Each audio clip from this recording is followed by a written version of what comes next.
con la grabación. Voy a compartir pantalla. Voy a compartir pantalla y vamos a arrancar.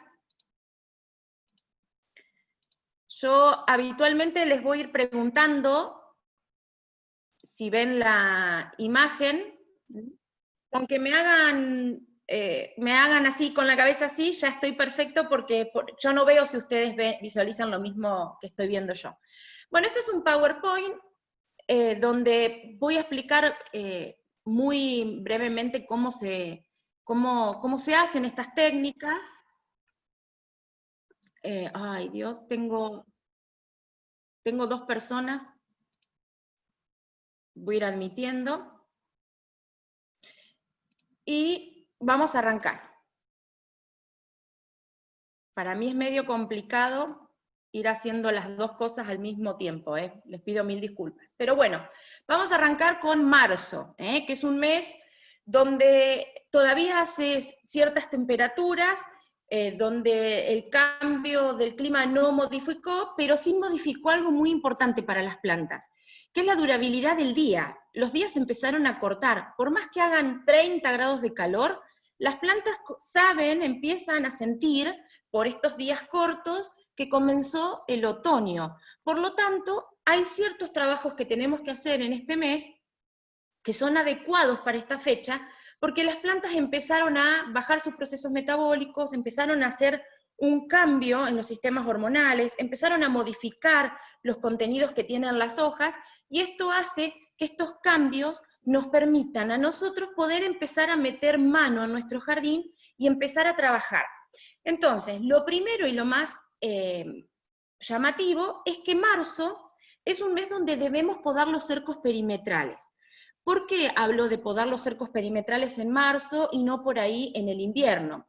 Porque lo que nosotros pretendemos cuando hacemos la poda de un cerco perimetral, que puede ser un seto, un cerco hecho en forma de puro, como puede ser un cerco único de Crataegus, o un cerco único de Fotinias, o un cerco mixto, donde yo le incorporé diferentes tipos de plantas, pero mi finalidad es que sea una muralla verde. No me importa la planta como arbusto en sí, sino me importa en su función, que es un cerco, una pantalla cerrada que no permita el ingreso visual del exterior hacia mi casa.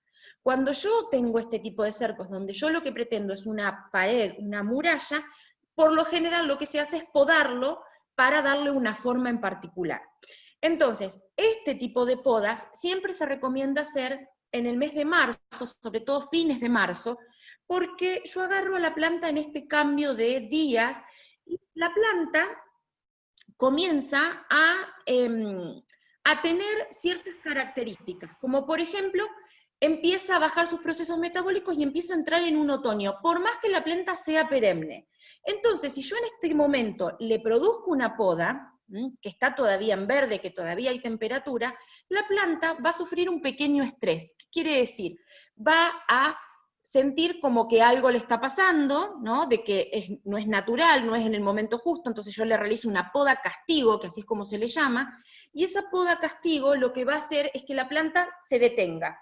Ante el estrés las plantas se detienen en su crecimiento, dicen, hasta acá llego porque si sigo continuando creciendo y sigo teniendo este estrés, me puedo morir. Entonces detienen su crecimiento, y lo que hace la planta es empezar a estar lenta, y cuando cambia ese estrés, cuando ve que no hay un peligro de muerte, lo que ocurre es que la planta empieza a crecer. Cuando empieza a crecer, cae la primera helada, que esto va a ser abril-mayo. Entonces la planta vuelve a bajar sus procesos metabólicos y se mantiene sin crecimiento. Por eso es tan importante hacer este tipo de poda en esta época, porque lo que se hace es adormecer la planta, y cuando quiere volver a despertar, lo que hago es volverla a dormir con el frío. Entonces se mantiene durante todo el invierno y parte de la primavera en perfectas condiciones. Diferente es si yo la podo en invierno. ¿Puedo podarla? Sí, puedo podarla, pero por ejemplo, si tengo una planta sensible al frío y la podo en el invierno, puedo correr riesgo de que se queme o que se hele. Entonces, haciéndola de forma temprana, como es marzo, no solo que le permito rápida cicatrización a los cortes que hago, sino que juego con este estrés de la planta que a mí me sirve para mantener un cerco lo mejor podado y de la forma más correcta durante más tiempo. Ahora voy a hablar un poquito de cómo es la poda de cercos en formación. Se realizan los canteros de armado de anuales de invierno. Cuando yo hablo de realizar los canteros, no hablo de plantar las plantas, sino de armar el cantero. ¿Qué quiere decir? Empiezo a extraer los plantines secos, los de verano, los que ya se secaron, los que se murieron, empiezo a remover la tierra y empiezo a abonarla. Yo acá necesito empezar a armar con nutrientes mis canteros. ¿Qué se puede poner? Toda la materia orgánica que tengan disponible en la zona donde ustedes vivan. Por ejemplo, los que vivimos en la zona centro de Argentina podemos conseguir, por ejemplo, todo lo que tiene que ver con las bostas, podemos conseguir pellet de girasol, si tenemos alguna planta cercana podemos usar el pellet de girasol, podemos usar, por ejemplo, todo lo que tiene que ver con cáscara de arroz, si vivimos en el norte de Argentina, donde están las zonas de arrozales, podemos, si estamos en la zona de Mendoza, trabajar con las cáscaras, el orujo de la uva, los que están en Córdoba pueden trabajar, por ejemplo, con todo lo que tiene que ver con la cáscara del maní, todo eso es materia orgánica fantástica que ustedes pueden usar y que pueden incorporar al suelo, siempre dejándola descansar. Yo siempre recomiendo que cuando trabajen con bostas, dejen entre 15 y un mes descansar esas bostas para que no quemen las plantas. Pueden usar hojas secas, el otoño es un gran colaborador de materia orgánica. Las hojas secas de los árboles nos ayudan muchísimo en la materia orgánica del suelo y además airea el suelo, oxigena. Pueden usar el pasto seco que cortaron en el verano, lo dejamos secar, lo embolsamos y eso lo podemos usar.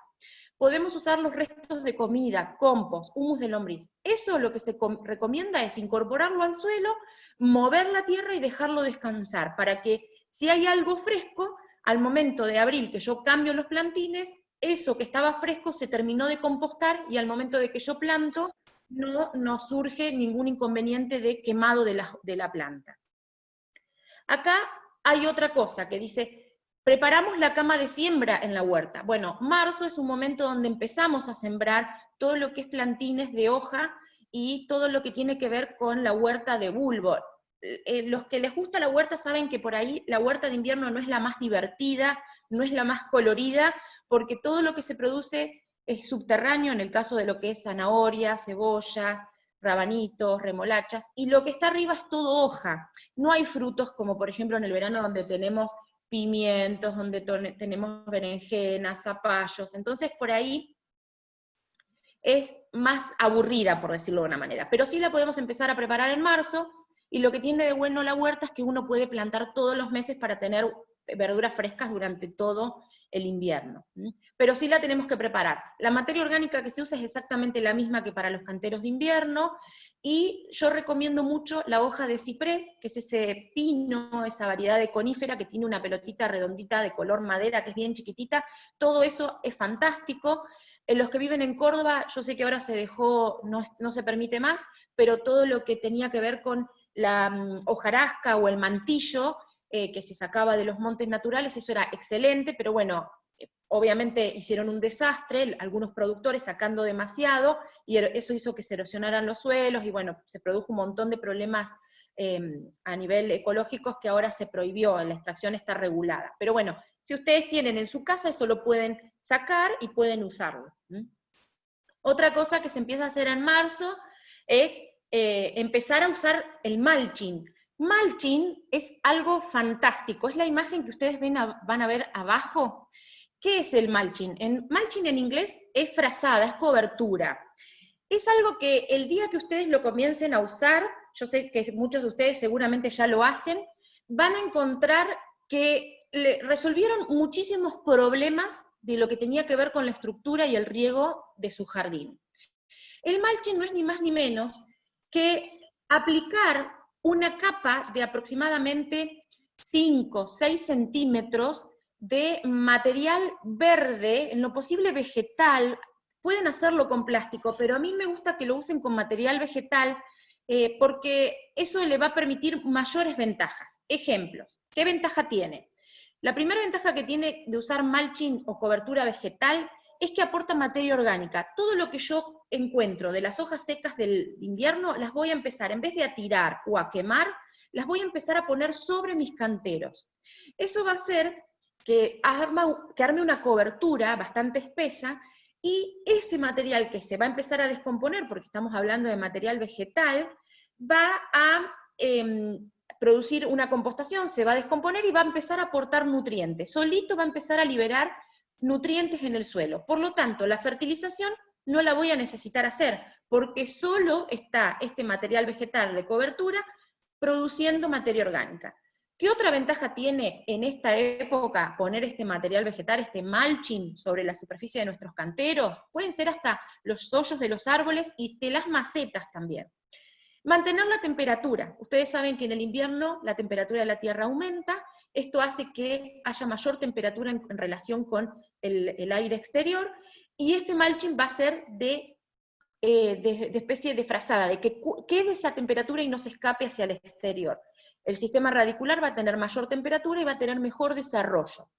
Otra cosa que va a tener es que, por ejemplo, voy a necesitar menos riego, porque al estar esa tierra que antes estaba descubierta, tapada con este material vegetal, el sol no llega a la tierra, entonces hay menos evaporación del agua. Por lo tanto, ustedes van a ver que el agua se va a mantener mucho más. Por esto es que voy a hacer riegos mucho más espaciados. No voy a necesitar regar todos los días o día por medio. Quizás con 1 o 2 riegos semanales en mis arbustos le va a alcanzar como para que se mantenga en perfectas condiciones durante todo el invierno. La otra cosa importante es que, por ejemplo, al tener esta cobertura vegetal, va a haber oscuridad en la tierra. Y esto hace que las malezas no puedan crecer, porque al no tener sol, las malezas no efloran. Entonces voy a tener menos desarrollo de malezas. Otra cosa que nos va a dar esta cobertura vegetal es aquellos que tenemos problemas de aguas muy saladas, nos va a ocurrir algo, que va a ser como una especie de filtro. No quiere decir que me va a filtrar el 100% del agua que yo esté aplicando, ¿eh? Eso sería una burrada que lo diga, pero sí va a ser una especie de filtro pequeño a lo que tiene que ver con las aguas duras, con las aguas saladas. Ustedes van a ver que toda el agua salada se va a sedimentar y va a quedar sobre las hojas, y ya no va a quedar sobre el suelo esa capa blanca. Entonces, nos va a producir que nosotros no tengamos tantos contenidos de sal, sino que empecemos a bajar los contenidos de sal del suelo. A esto, sumado a la materia orgánica que nos va a aportar las hojas, va a mejorar la calidad del suelo. Mucho va a mejorar la calidad del suelo. Y otra cosa que también es importante, para mí, yo lo hablo así tan eufórica del mulching, porque la realidad es que es excelente, y si todos usáramos mulching, y sobre todo en los espacios públicos, y las plazas, las municipalidades, en vez de tirar las hojas, de juntarlas, las incorporaran a los canteros, tendrían unos canteros, unas plazas mucho mejor desarrolladas con menos maleza. Y además mucho más estéticas a la vista, porque queda bonito todo ese mantillo, esa cobertura sobre la superficie. ¿Qué otra cosa tiene de buena? Que cuando yo riego por salpicado, cuando yo hago riego por aspersión con manguera o con un pico, cada vez que cae la gota al suelo, empieza a erosionarlo, lo empieza a endurecer. Ustedes van a ver que cuando uno riega mucho, empieza a ponerse costrosa la tierra, arma toda una capa superficial muy, muy dura. Y más en los suelos, hasta en los suelos arenosos como los nuestros, empieza a suceder eso, que hace toda una capa dura. Eso es porque lo estoy erosionando, al estar golpeándolo empiezo a cambiarle la estructura al suelo. Cuando yo le pongo esta superficie, abajo cambia completamente. Ustedes, si alguno tiene mulching, me va a estar dando la razón, que cuando yo meto la mano en la tierra, pasado 2, 3 meses, corro el mulching a un costado y meto las manos en la tierra con la mano, con un guante, encuentro la tierra, no solo de un color oscuro, sino con mucho olor a humedad, materia orgánica, y segundo, blandita, que prácticamente la puedo sacar con la mano sin necesidad de una pala. Eso es porque se protegió la estructura del suelo gracias a esta cobertura vegetal.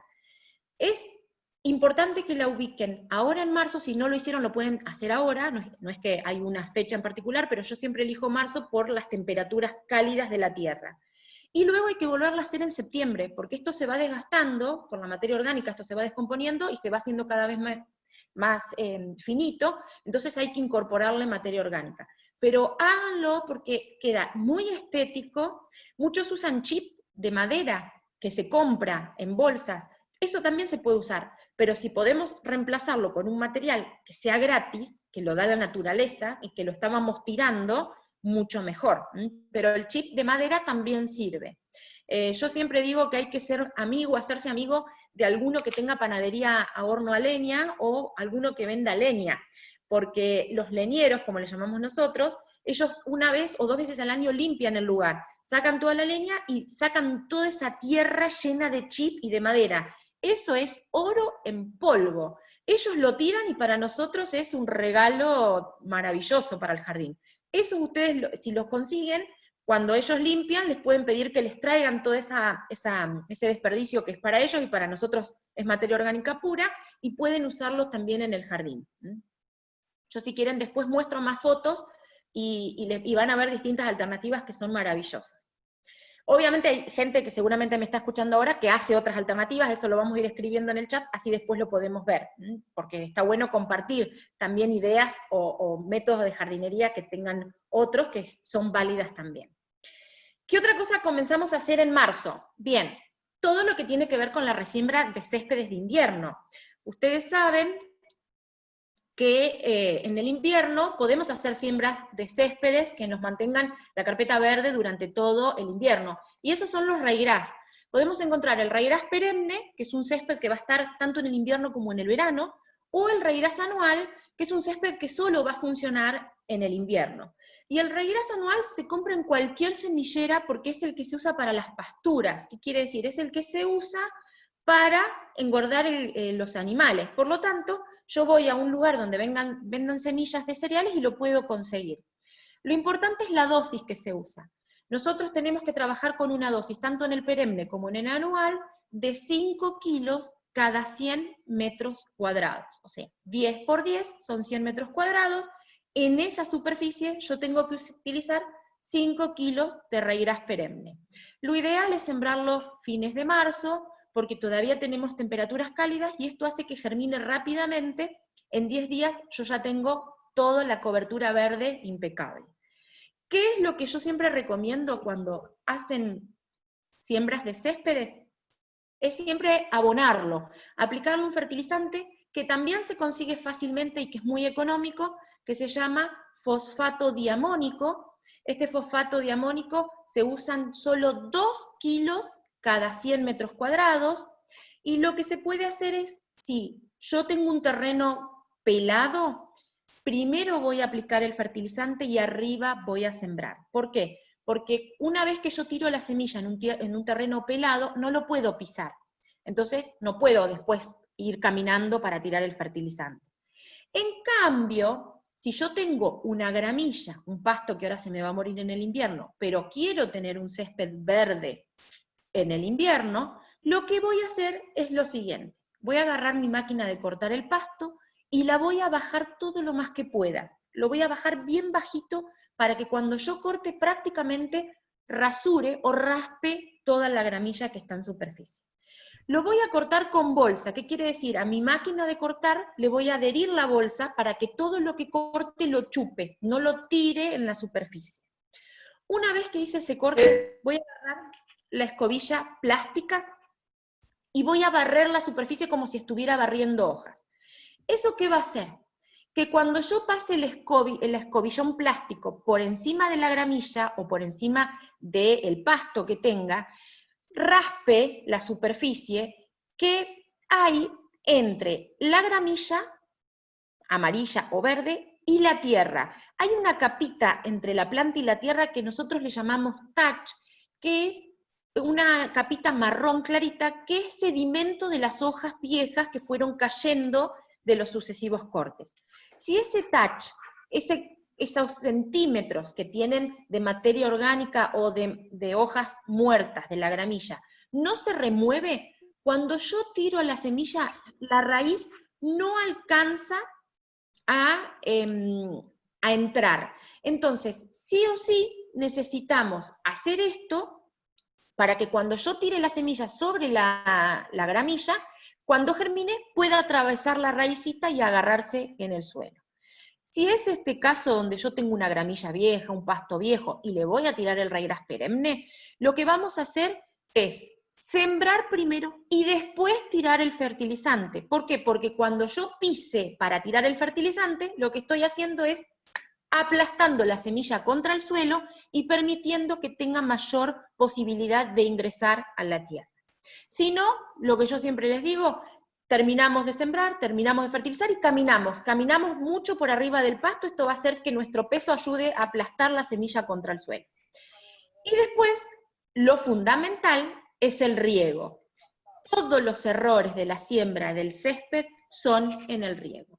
El riego que se debe hacer al momento de una siembra o de una resiembra son riegos cortos, 1 o 2 por día, no más que eso, tratando de humedecer el suelo pero no encharcarlo. Porque las semillas... Yo porque mi viejo Hay se un rompió el audio que celular y me está... traje para arreglárselo, después se lo llevo. Pasá. disculpen. Traten por favor todos de silenciarse, así no entran las conversaciones cuando estamos hablando. Lo que va a suceder es que si yo lleno de agua, porque claro, nos cuesta tener que regar 2 veces al día, pero si yo lleno de agua, la semilla de raíz es muy livianita, entonces ¿qué hace? Flota. ¿Y qué nos pasa cuando germina? Germinan en los costados, siempre germina, al costado del camino, al costado de la pared, en el hoyo del árbol, que no queríamos sembrar, eso es porque se barrió el agua y barrió la semilla. Entonces tengan en cuenta de nunca producir charcos, siempre riegos cortitos, que humedezca pero sin hacer charcos. ¿Qué otra cosa? Yo termino marzo y abro para que quieran hacer algunas preguntas. ¿Qué otra cosa es importante hacer en estos casos? La poda de todas las trepadoras que florecieron en el invierno, en el verano. Por ejemplo, todas las bignonias, todos los jazmines, lo ideal, fines de marzo, es comenzar a hacer las podas. ¿Por qué? Porque todavía la planta está en crecimiento, pero van a empezar a hacer los fríos fuertes. Si yo estas plantas trepadoras y enredaderas las podo en invierno, los tallos de estas plantas son muy, muy finitos. Corro el riesgo de que con una helada muy fuerte las queme, las estropee. Entonces, lo ideal es podarlas anticipadas, podarlas una poda temprana, que sería fines de marzo, puede ser todo el mes de abril, y le doy la posibilidad que las temperaturas cálidas produzcan flujo de látex y produzcan flujo cinemático y floemático, y produzcan que el cambium, que es algo que está dentro de esas venas como que tienen las plantas, selle todas las heridas. Lo importante es que haciendo estas podas tempranas, yo le permito que las plantas sellen las heridas de los cortes y que estén mucho menos estresadas al momento de los fríos intensos como son los de mayo, junio y julio. Si yo lo hago en el invierno, no solo que la planta está estresada porque la podé, sino que la planta en invierno no cicatriza bien, no tiene buena cicatrización, y corro el riesgo de estropearlas mucho más, con una helada muy fuerte, sobre todo en las bignonias. Entonces, si yo hago este tipo de podas tempranas, yo lo que puedo hacer es mejorar la calidad de la planta. Bien, voy a arrancar hablando de los cercos. Voy a ir detallando unas técnicas de lo que hablamos en marzo, freno, hacemos preguntas y después arranco con abril. Esto es una poda de formación de un cerco nuevo. ¿Qué es lo que tengo que hacer cuando yo recién implanto un cerco y le quiero dar una forma determinada y que la planta crezca rápido? Habitualmente estas cosas no las hacen y después empezamos con los problemas. ¿Cuáles son los problemas? Que las plantas se ahuecan abajo. La planta crece porque no le hice esta técnica de poda y después nos encontramos que abajo nos quedan los huecos. ¿Qué tenemos que hacer? Podar al ras, hacer una poda de rejuvenecimiento para que crezca abajo. Si yo este método lo hago al inicio de mi cerco, me evito esos huecos abajo que quedan tan feos que después tenemos que seguir poniendo plantas para taparlos. Esto que ustedes están viendo en la imagen número A, esto lo hace el cultivo, esto no lo hacemos nosotros. Rasurar la planta al ras del suelo, eso no lo vamos a hacer nosotros, lo hace el cultivo, y eso hace que, por ejemplo, un Carataeus, que es el de la bolilla colorada, venga ya desarrolladito, formado. Si nosotros compramos plantas como en la imagen B, que está en la parte de abajo, que son plantas o plantines chiquitos, pueden venir a raíz desnuda, o pueden venir en macetitas chiquititas de 1 litro, de 2 litros, que son una varillita nada más. Puede ser un ligustro, puede ser una ligustrina, puede ser un Carataegus. Si nosotros compramos una planta en esta situación, lo que se debe hacer es al momento de plantar, remover por lo menos 5 centímetros del ápice, de la punta. Esta remoción del ápice, esta remoción de la punta, hace que a la planta yo le dé esta información. Para arriba no vas a crecer, vas a empezar a crecer para los costados. Esto va a hacer que la planta en el primer año, en vez de irse hacia arriba, crezca hacia abajo. Entonces, esos huecos que nosotros a futuro, si no hacíamos esto, lo íbamos a tener, ya lo evitamos, porque la planta primero desarrolla hacia los costados, bien pegado al suelo, y una vez que desarrolló hacia los costados en el primer año, en el segundo año va a empezar a crecer hacia arriba. Y ya en el segundo año, aunque sea una planta chica, le empiezo a dar la forma del cerco que yo pretendo. En este caso es una forma más tipo pirámide, pero vamos a ver las otras 3 formas que podemos podar un cerco de acuerdo al lugar donde estemos ubicados o a la situación donde tengamos el cerco. Las podas no son iguales para todos los lados, ni siquiera son iguales para los distintos lugares de la casa. Al tercer año vamos a volver a podar con esa forma, y ya en el cuarto año tenemos una planta mucho más desarrollada y que le podemos dar una forma mucho más funcional. Acá vemos 3 imágenes. Por lo general, estas en mucha punta, cuando el bisel de la punta es muy exagerado, son formas que se le dan a los lugares donde hay nevadas. Cuando nosotros tenemos nevadas, donde se va a acumular nieve, tenemos que dejarle bastante pendiente en las puntas de nuestros cercos para que esa nieve resbale y caiga y no se almacene en nuestros cercos, porque la nieve almacenada puede producir quemadura de las yemas. En la imagen del medio tenemos una parte donde la parte superior está bien al ras, está bien recta. Yo no recomiendo que los cercos en la parte superior las corten de forma recta. ¿Por qué?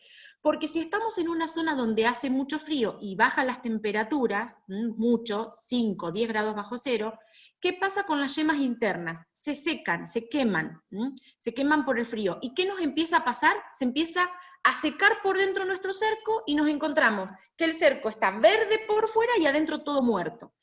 Entonces, para evitar que muchas veces se nos quemen las plantas por dentro, las yemas de adentro, lo que se debe hacer es darle apenas una pequeña curvatura. Siempre los cercos, cuando se podan en la parte superior, tenemos que darle alguna parte redondeada. Después sí bajar con un bisel, como se ve en la tercera imagen. Se puede bajar con un bisel, no tan pronunciado como el del primero, pero sí darle una leve curvatura en la parte superior. Esto va a impedir que la planta se ahueque o se seque por dentro. Y acá tenemos 4 formas diferentes de podar un cerco. Aquellas que podamos los laterales rectos son para espacios donde no nos importa que nuestro cerco nos produzca sombra, son para espacios muy grandes. Yo habitualmente lo que siempre aconsejo es que lo poden como la parte B, como la imagen B, donde le doy menos ancho arriba y un poquito más ancho hacia abajo. Esta forma piramidal va a hacer que ingrese más el sol a nuestro jardín, que este cerco produzca menos sombra hacia adentro de nuestro jardín. Y esto va a hacer que en vez de ser 1,5 metros al costado del cerco de sombra, que por lo general ustedes van a ver que en esas zonas el pasto no crece, se llena de humedad, los plantines que ponemos no llegan a florecer. Al hacerlo en esta forma más piramidal, permitimos que el ingreso del sol sea mayor y tengamos menos espacio de sombra. Salvo que ustedes quieran armar un cantero de sombra al costado del cerco, ahí sí lo pueden podar con las paredes más rectas. Pero recuerden que siempre cuando podo recto, ocupo mucho más espacio de mi cerco. Se va a ir en mayor va a tener mayor profundidad. Entonces es preferible más fino arriba y más ancho abajo, en la base. El tercero es un cerco que se usa también para zonas de nevada frecuente. Fíjense que tiene un gran desnivel en la punta y esto hace que arrastre, se resbale la nieve y caiga. Y el último, el D, que tiene uno de los laterales rectos completos y es bien angosto, son para cercos que se hacen pegados a paredones. Acá yo no necesito mucha superficie interna de mi cerco porque la visual está impedida con la pared. Entonces simplemente lo que necesito es que cubra esa pared. En este caso conviene ponerlos bien bajitos, o sea, bien cerrados, bien contra la pared, porque lo que yo necesito es emitir mucho follaje para que enseguida me tape ese paredón. Entonces, podándolo bastante, lo que hago es sacar mucha ramificación vieja, mantener siempre un cerco joven, nuevo, con muchísimo follaje. Entonces, tengan en cuenta que el cerco que se pone contra paredones siempre se tiene que tener mucho menos profundo cuando se mantiene. Siempre se tiene que tratar de podar lo más posible contra la pared. Estas son imágenes de abonados de los canteros de invierno. Esto es un raigras perenne en el invierno, y esto es un mulching, que ustedes ven acá al final, de hojas. Por ejemplo, este es un cantero de mi casa. Ahí, fíjense que es bien de esta época, porque están los narcisos brotando, y ellos, por más que tengo hojas puestas en el suelo, salen sin problema, atraviesan las hojas y desarrollan. Si ustedes tienen bulbosas, el mulching es fantástico, porque al levantar más temperaturas se estimulan mucho más rápido a brotar. Entonces tengan en cuenta de que el mulching es muy bueno. Y otra cosa que también es importante, cuando tenemos mulching, como es tan difícil llegar los caracoles para avanzar a subir a la planta, y las hormigas, solemos tener menos plagas. Entonces, además de todos esos beneficios que yo le dije, son fantásticas para, por ejemplo, mantener algunas plagas que no pretendemos tener, como es en el caso de las babosas y caracoles y las hormigas. Estas son algunas de las trepadoras que podemos podar sin ningún problema en el mes de marzo. Si la trepadora está en un cerco perimetral, ¿qué quiere decir? Yo tengo un cerco hecho de madreselvas, de jazmín de leche, de jazmín azórico, o de alguna variedad que sea de hoja perenne, que no pierda el follaje. Estas podas se hacen cada 4 años. Yo no puedo podar todos los años mis trepadoras. Se deben podar cada 4 años, en esta misma fecha, y teniendo las características de lo que veíamos anterior, haciendo una poda como si fuera contra la pared, achicarlas bien para que todo lo que se enmarañó dentro de esa trepadora se libere, que tenga oxígeno y que pueda brotar por dentro. Ustedes van a ver el cambio de una trepadora que se fue podada bien bajita contra el alambrado o bien bajita contra la pared, cómo mejora la calidad de las ramas y cómo tiene mayor floración. Esto es importante porque por ahí uno les da lástima, porque por ejemplo, en esta época podemos tener algunos jazmines de leche todavía en flor, sobre todo en marzo, abril, y nos da lástima podarlas. Entonces, a veces uno tiene que priorizar la salud, la calidad de la planta antes que una sola floración. Ya nos dio flores toda la primavera, el verano, podemos perder esa floración en esta fecha, pero sobre todo en jazmín de leche, que es una planta con látex, ustedes cuando la cortan, por eso es el nombre real no es un jazmín, es un trachelospermum. Si uno lo corta, ve ese látex, esa agua blanca que sale, pegajosa, y produce un callo muy rápido, y a veces le cuesta cicatrizar rápidamente por ese callo que produce. Si yo esto lo produzco en esta época, le doy la mayor tiempo, pobrecita, que cicatrice, y que cuando cae el invierno fuerte, ella esté más fuera de estrés y que esté en perfectas condiciones para aguantar el frío de invierno. Recuerden que con el frío los jazmines de leche se ponen negros. Eso no quiere decir que se helen, es el cambio por esas bajas temperaturas o ese frío. La hoja se pone toda oscura, parece que se nos hubiera quemado, pero no, es normal. Bien, voy a dejar de compartir, así veo que el chat ha estado movido.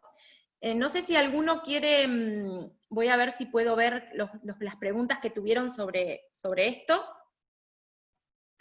El aserrín sí se puede usar en la huerta, pero ojo, no fresco. Siempre todo lo que trabajen con material fresco, bostas, acerrín, virutas, hojas secas, pasto, tiene que estar compostado, haber estado por lo menos 15, 20 días de descanso para luego ser aplicado. ¿Por qué? Porque cuando empieza a compostarse se va a compostar en la huerta y va a levantar temperaturas y nos pueden quemar los plantines. Y a su vez, esta descomposición o este compostaje produce que haya bacterias dentro de esa finalidad que es del compostaje y nos pueden producir algunos hongos que no están buenos que tengamos en el jardín, y menos en la huerta. Entonces, lo ideal es, sobre todo, por ejemplo, lo fantástico del acerrín es mezclado con bostas. Vieron que a veces por ahí tenemos cercanos lugares donde hay hípicos o estud de caballos, donde crían caballos o guardan caballos, donde los ponen adentro de los box para dormir, ahí le tiran acerrín. Y los caballos, una vez al día o 2 veces, o cada 2 días, le limpian esa cama, esa bosta con acerrín, y las van tirando sobre unos montículos.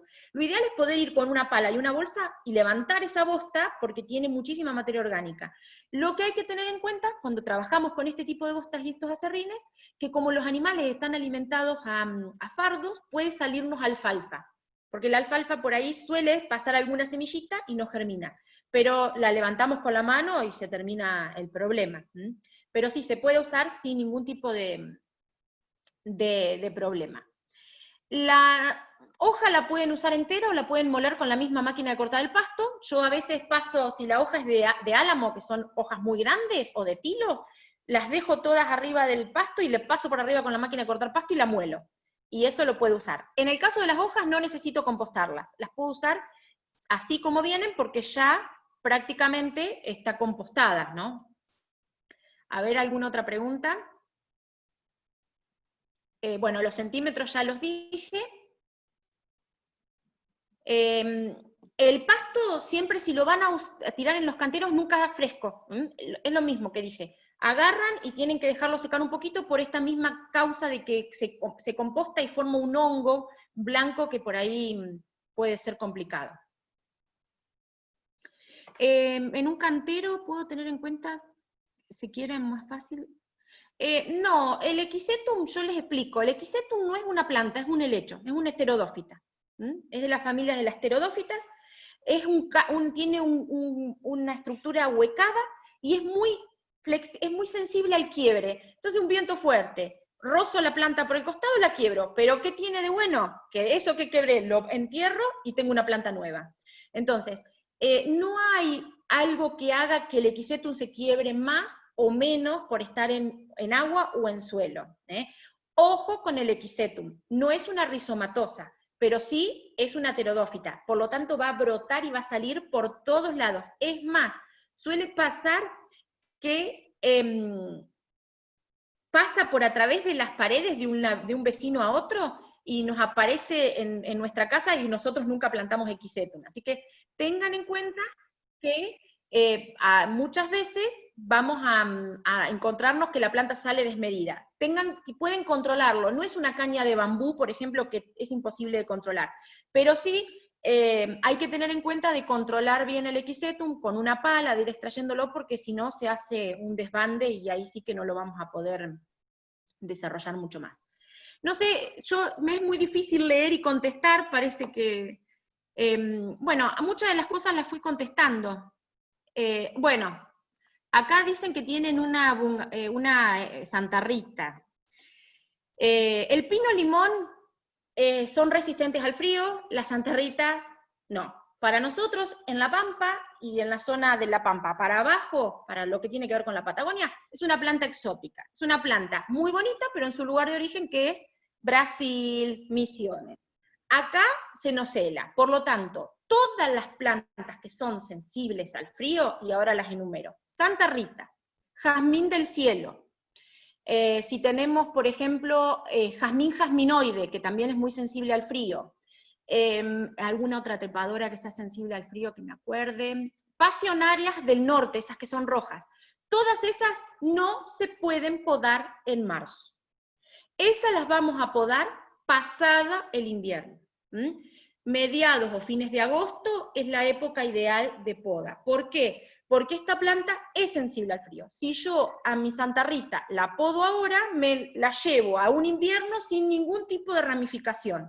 Entonces la planta, no solo que se me va a quemar, sino que se me va a quemar lo poco que dejé después de la poda. Entonces es preferible que esas plantas se poden pasado el frío. Siempre esperamos que la temperatura se empiece a elevar un poquito y ya ahí la puedo podar sin ningún problema.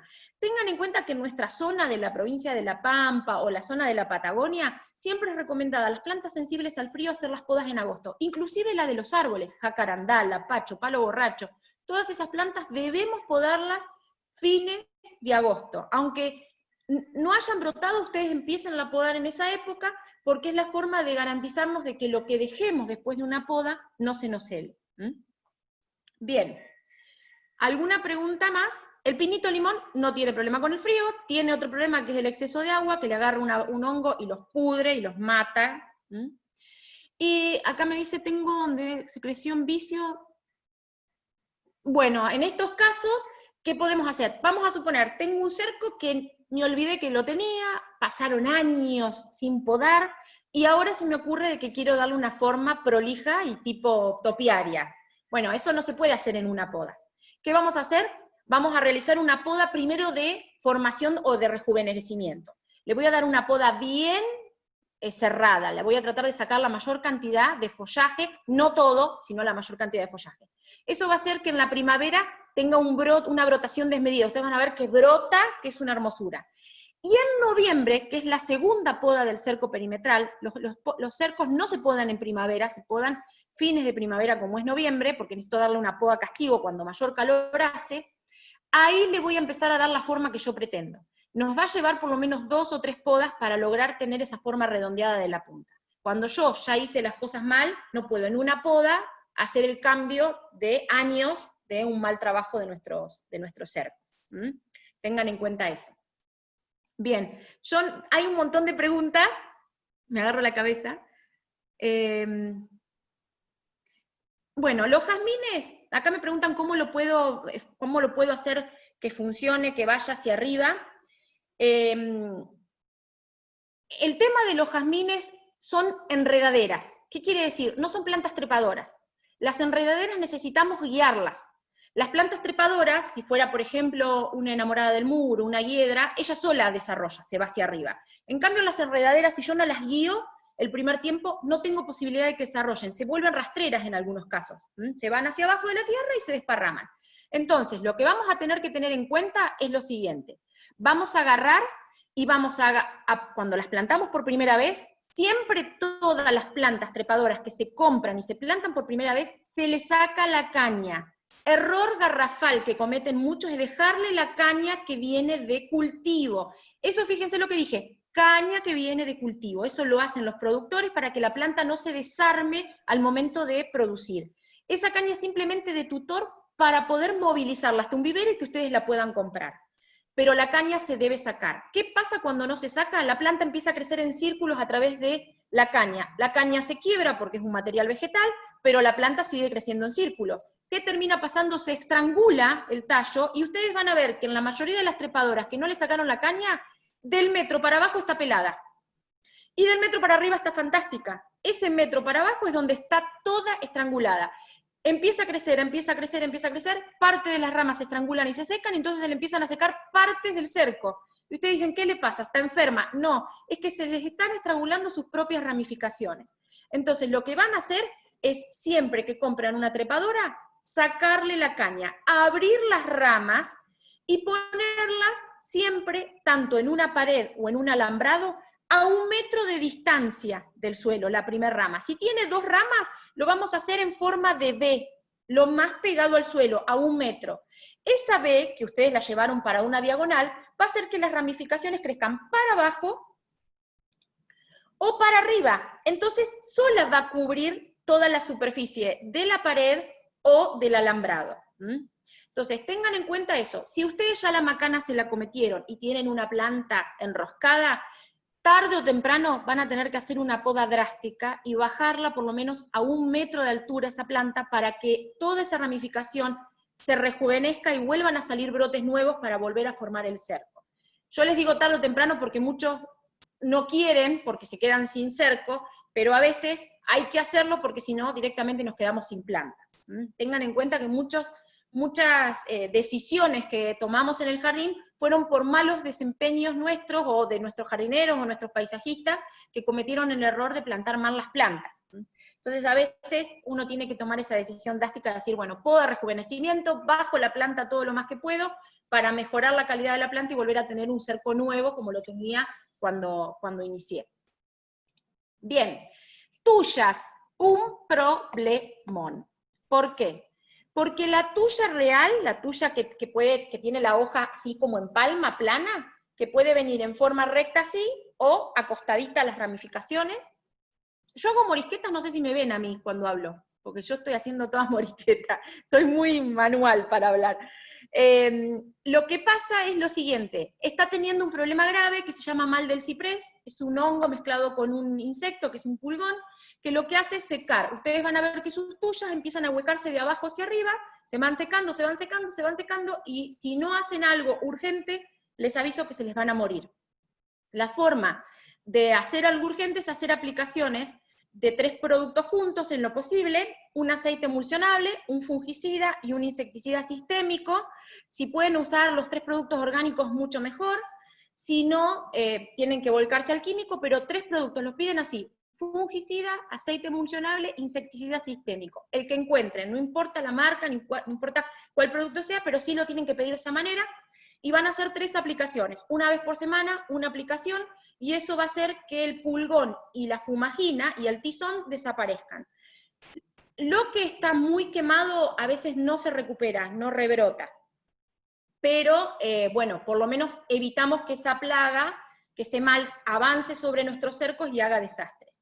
Por eso es que ahora se está reemplazando la tuya por otra planta que se llama Lailandis, que conviene, por ejemplo, plantar ese tipo de plantas, que es muy similar porque en teoría, y lo digo entre comillas, es resistente al mal del ciprés. Hasta ahora ha sido resistente al mal del ciprés, y por eso es que se están reemplazando los cercos con eso. Pero la tuya, para aquellos que la tienen que cuidarla muy bien porque es un problemón. Rosas ya vamos, estamos todavía esperando. El muérdago sí se puede podar ahora cuando empecemos a hablar de poda de árboles y arbustos de hoja perenne. Denme un minuto que ya arrancamos con abril y ya empezamos a ver otras características. Bien, ahora arrancamos con el mes de abril. Y este es un mes que particularmente a mí me encanta porque uno hace muchísimo en el jardín. Abril, mayo son meses de muchísimo trabajo. Uno piensa que el trabajo es en septiembre, no. El trabajo es ahora. Septiembre se disfruta. Septiembre se hacen algunas fertilizaciones, se cambia el tipo de riego, agregamos mulching, pero el trabajo duro de los jardineros, los que amamos meter la mano en la tierra y que amamos esta profesión maravillosa, es abril, mayo. Y nos ha tocado estar en cuarentena, por lo tanto muchos que no trabajaban en el jardín o no les gustaba la jardinería empezaron a amarla. ¿Y por qué digo que son meses de muchísimo trabajo? Porque acá es donde empezamos a hacer todo lo que nos va a permitir tener borduras, canteros, macizos, macetas, impecables en la primavera o a fines de invierno. ¿Con qué arrancamos en abril? Con la división de todas las herbáceas perennes que son de rizoma o de raíz engrosada. Por ejemplo, si alguno me escucha que hablo en chino por algún nombre, me frena y trato de buscarle el nombre vulgar. Pero, por ejemplo, en abril empezamos a dividir todo lo que tiene que ver con agapantos, que es la flor de Navidad, hemerocalis, que comúnmente le llaman la flor de un día, que es como una campana, achiras, que el nombre científico es cana. Podemos empezar a dividir las dalias, que es una raíz engrosada. Vamos a dividir, por ejemplo, todo lo que tiene que ver con dietes, Sisyrinchum, todas las que tienen papa, por decirlo vulgarmente, en realidad es rizoma, todos los que tienen rizoma, esa papa debajo de la tierra, el momento ideal es abril. ¿Qué es lo que vamos a hacer en este mes? Esperen que se me fue. Vamos a extraer toda esa mata enorme de agapantos de flor de Navidad que teníamos en el suelo. Vamos a agarrar una pala de punta la vamos a partir con la pala dejando porciones que aproximadamente tengan entre 5 y 10 centímetros nada más. Pueden tener 5 centímetros y no va a haber problema, y hasta los pueden dejar mucho más chiquitos que también van a funcionar. Es más, si el rizoma cuando lo divido me quedo sin hojas, no tiene hojas, también funciona. ¿Por qué? Porque eso que a ustedes parece una papa, en realidad es un tallo. Imagínense una rama de una planta aérea. Bueno, imagínense que eso se transformó y se convirtió en una estructura subterránea. ¿Qué quiere decir? Que en toda esa parte hay yemas, hay brotes de hojas a futuro, que hoy, por ejemplo, no están brotadas cuando ustedes la dividieron, porque ya había otras. Pero cuando yo la parta y esa porcioncita que no tiene hojas la entierre, me va a tirar una hoja. Y por supuesto una flor. Donde hay hojas, hay flores. Entonces, tengan en cuenta que lo que vamos a hacer, ahí estoy corriendo, es dividirlas. ¿Qué es lo que se tiene que hacer? Se porciona toda la planta y sí o sí se le debe cortar la hoja al ras. Solo vamos a dejar 3-4 centímetros de hoja, nada más. Es más, muchas veces lo único que queda es la parte blanca de la hoja. ¿Por qué sí o sí tenemos que cortarle las hojas a nuestros rizomas cuando las dividimos? Porque si no lo hacemos, la planta demora mucho tiempo en perderla. Ustedes van a ver que la planta tarda unos meses en deshidratarla y eliminarla, y después mucho más en volverla a hacer brotar. En cambio, al cortarle yo la hoja, lo que hago es que el poco alimento que tiene en esa papa, en ese rizoma que yo dejé, esté listo y a disposición para la brotación, y no para tratar de mantener una hoja que tarde o temprano se va a caer para luego formar una. ¿Por qué se hacen estas divisiones ahora en marzo, en abril, mayo? Porque si yo no lo hago en esta época, no me florecen en noviembre. ¿Se pueden cortar las hojas? Me preguntan. Sí, se pueden cortar las hojas de los agapantos. Ahora pude ver el chat, así que está buenísimo, porque si me preguntan puedo ir explicando. Pero si las podás, conviene hacerlo si los dividís, si no, no es necesario que le corten las hojas. Es una planta perenne, tiene que mantener la hoja porque su hoja es la que le permite almacenar nutrientes. Imagínense que esa papa es donde almacena agua y nutrientes. Entonces, solo se podan las hojas de los agapantos si se dividen, si no, no es necesario. Si uno los quiere hacer por una cuestión cultural, de que lo ha hecho siempre, lo puede hacer. Pero estamos desgastando muchos nutrientes, porque la planta tiene que volver a emitir hojas para desarrollarlas. Entonces, todas estas especies que florecen en el verano las vamos a hacer en esta época. No se hace en esta época lirios. Los iris no se dividen en abril, se dividen en diciembre, porque si yo lo hago a los lirios ahora, pierdo la floración de este año. Entonces, los iris y las clivias, que son esas flores grandes de color naranja, se van a hacer recién en diciembre. Acá preguntan por qué las puntas de las hojas de los agapantos están blancas, porque las estás pasando de agua. No las poden, no las corten, porque lo que hace es volver a bajar esa humedad hacia la punta donde vos cortaste, déjenlas de regar. Las plantas rizomatosas son plantas de poco riego, requieren poca agua, si no se pudren. Entonces, con que hagamos un riego o 2 riegos como mucho en verano, es suficiente. Y con un riego en invierno también es suficiente. Necesitan muy poquita agua, muy poquita agua. Bien, acá dice, comenzamos a trasplantar los árboles de hojas perennes. ¿Qué quiere decir? Todo lo que tiene que ver con cítricos, la época ideal de trasplante es abril, porque como son muy sensibles al frío, no son de nuestra zona, si bien se adaptan y funcionan, no son de nuestra zona, y yo los tengo que podar, porque cuando yo trasplanto, cuando saco una planta de un lado para llevarla a otra, sí o sí se debe podar. Entonces, como yo la voy a podar, si yo hago este trasplante en invierno, como hago con un montón de otras plantas, lo que me produce es que la planta está podada en pleno invierno, fácil de helarse. Entonces, yo la trasplanto ahora, donde la temperatura es moderada, la podo, y todavía le doy parte de abril y parte de mayo para sellar las heridas y estar bien estimulada a la brotación de la primavera, y que se mantenga en una estructura bien sana para el invierno. Entonces, voy a trasplantar todo lo de hoja perenne, aquella que no se le cayó la hoja, en abril, y lo voy a podar. ¿Cuánto se poda? Por lo general, cuando hacemos una poda de trasplante, salvo que sea un plantón muy grande, que ahí se poda mucho más. Si es una planta pequeña, se la trabaja con 1/3. ¿Qué quiere decir? Imaginamos la copa dividida en 3 partes, 2 partes se les debe sacar, 1 parte se debe quedar, porque cuando yo trasplanto rompo mucho sistema radicular, y la raíz tiene que tener el mismo volumen que la copa, porque si no es una planta que se va a secar o se va a morir. Entonces lo que hago es lo siguiente: trasplanto, podo, inmediatamente empiezo a regar con abundante agua, y lo que yo les recomiendo que en ese agua le pongan hormona de enraizar. Si no tienen hormona de enraizar, en ese agua 1 cucharada de canela en polvo, eso es un enraizante maravilloso. Le tiran ese agua con enraizante y eso va a hacer que la raíz vuelva a formar rápidamente raíces. Acá me dice si pueden podar los árboles de tipo perennes. Sí, se pueden empezar a podar ahora en abril, pero las podas de los cítricos no son podas muy intensas, son solo podas de limpieza. Se les saca solo la parte interna, y en el caso de que tengan que hacer un rebajado de copa, bueno, ahí se va a bajar. Pero por lo general todas las ramas internas se deben sacar, porque son ramas que lo único que hacen es sacarle nutrientes a la planta y nunca van a fructificar. Las hortensias se trasplantan cuando pierden la hoja. Ya vamos a ver, esperen, denme un tiempo que llego a las caducas. Ya llego a las caducas. Bien, abril. Si yo no fertilicé mi césped con fosfato de amónico, lo debo hacer en todas las plantas. Siempre ténganse fosfato de amónico, que es re barato y lo consiguen en cualquier forrajería o en lugares donde venden semillas para el campo, o alguien que tenga campo, ustedes le piden unos kilos, ellos usan muchísimas cantidades porque los usan en el momento de sembrar. Entonces es más, a veces ellos se les cae, lo tienen tirado en el piso y eso que lo juntan ustedes y les sirve.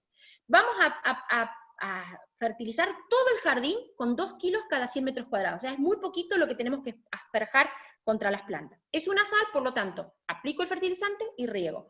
¿Por qué hay que aplicar fósforo en esta época? Porque el fósforo es rustificador de tejidos. ¿Qué quiere decir? Los hace duros, los endurece. Entonces yo preparo a la planta para que esté firme, para que esté con todos los tejidos rustificados al invierno. La helada no le hace tanto daño si yo tengo una planta que está bien fertilizada con un fertilizante rico en fósforo. Bien, ¿qué otra cosa? Acá me preguntan cuando se le caen las hojitas, eso puede ser porque las abelias, si las pasás de agua, se pelan. Es muy común. Si la estás pasando de agua, se pelan. Y a veces le gusta que cada 4 años le hagas una poda intensa. Las abelias le gusta, es una planta que lignifica mucho y pierde mucho follaje. Entonces las podás y se mantienen fantásticas. Bien, empezamos a colocar los bulbos de floración invernal. Este es el momento adecuado, abril-mayo, de ir a los viveros, al vivero que tengan cerca, o a pedirlos por Mercado Libre, o por las aplicaciones de venta que las llegan a su casa, o de alguna vecina que tiene, pedirle los bulbos. Es el momento de plantar ciertas variedades de bulbos. Por ejemplo, narcisos, que le llaman junquillos también, los tulipanes, los jacintos, las marimonias, las anémonas, las fresias, tigridias. Hay un montón de bulbosas y de arañitas de raíces engrosadas, como son las marimonias, que se plantan en esta época, y esto hace que la planta empiece a tomar frío, porque ellas florecen por acumulación de frío, empiezan a tomar frío, broten allá por junio-julio, cuando empieza a hacer un poquitín de calor, esa semanita de San Juan que agarran en agosto, por ejemplo, ¡pum!, salen todas afuera, y empiecen a florecer. Entonces, si nosotros no tenemos estas plantas, podemos ir a buscarlas en esta época y las podemos plantar, y ya no se sacan más del suelo. Lo único que se hace una vez al año en esta época, se remueven, se levantan, y se sacan los hijuelos, que son unos bulbitos chiquititos, que se deben separar de las plantas madres, porque si no, perdemos los bulbos grandes. Ellos lo que hacen es, cuando hay mucha cantidad plantados en una superficie, priorizan a los hijos, y prefieren que los bulbos grandes no alimentarse y perder la alimentación, y se mueren, se secan. Y dejan solo los chiquitos, que solo lo único que les van a tirar es hojas y no les van a florecer más. Entonces, una vez al año conviene remover los bulbos del suelo, separar los chiquitos y llevarlos a otro lado, o por ejemplo un cantero, que no me importe, los tiro en el suelo, los entierro, y eso va a hacer que se engorden, y solo dejo los más grandes en los canteros donde quiero floración. Eso se llama llevar bulbos a engorde. Los chiquitos los llevo a un cantero que no se vean, solo van a tirar hojas y se van a alimentar. Dentro de 2 años esos van a estar grandes y ya los voy a poder plantar en mis canteros. En el caso, sí, podemos poner narcisos tranquilamente en maceta. En el caso de, por ejemplo, las marimonias y las anémonas, cuando las compramos en los viveros, vienen deshidratadas. Entonces, lo que hay que hacer es meterlas antes de plantar en un balde, en un tupper con agua, en un recipiente con agua, media hora, 40 minutos, y van a ver que esa marimonia, esa arañita, o esa anémona que parece un carozo seco, se rehidrata y toma hasta 3 veces el tamaño de cuando lo tiré al agua. Y recién ahí lo planto. Si yo lo planto seco, no me brotan, puedo tener mucha pérdida. Entonces es preferible que lo rehidratemos antes de ser plantado. Bien. Acá está la parte más importante que dice comenzamos a planificar el jardín. ¿A qué me refiero con planificar el jardín? Es en el momento que yo, aquel que le guste el mate con el mate, el que le guste el café, con el té, con lo que quieran, me siento en el frente de mi jardín y digo, esto es lo que yo quiero. ¿Esta planta está bien acá o la tengo que cambiar de lugar? Aquellos bulbos, aquellas agapantos, ¿están bien o están demasiado grandes o no tienen luz y por eso no me florecen? O, por ejemplo, este árbol se me hizo demasiado grande y lo voy a tener que podar. Es el momento donde yo tengo que decir qué es lo que necesito, qué es lo que tengo que hacer, qué es lo que tengo que cambiar. Porque en este momento estoy a tiempo de desarrollar todos los procesos que quiera. Muchas veces eso lo hacemos en septiembre, cuando nos gusta salir afuera porque no hace frío. Entonces, ¿qué nos encontramos en septiembre? Que sí, que nos encanta todos los cambios que nos gustaría hacer, pero que no podemos hacerlo porque toda la temporada de hacer cambios ya pasó. Entonces tengo que esperar hasta el año que viene para hacer todos los cambios. En cambio, abril es el momento de planificar, de decir, esto se pasa para allá, esto se poda, esto se cambia, acá se agrega, acá se divide. Entonces, abril es el momento de pensar nuestro jardín, qué jardín queremos para la primavera, no en la primavera. La primavera es tarde, en la primavera se disfruta, acá se empieza a trabajar. ¿Por qué? Porque estamos a tiempo de las podas, de las divisiones, de los trasplantes, de las siembras. Entonces tengamos en cuenta eso. Y además, en el caso de aquellos que tengan que adquirir plantas, abril es el mes donde a los viveros les empieza a entrar la mercadería o empiezan a pedir la mercadería para el invierno y la primavera. Entonces, si yo no quiero gastar plata y quiero comprar rosas o quiero comprar frutales, me conviene ir ahora, decirle a mi vivero de confianza, mira, yo quiero una rosa inglesa tal, yo quiero 3 híbridas de té tal, o quiero tanta cantidad de floribundas, en el caso de los rosales.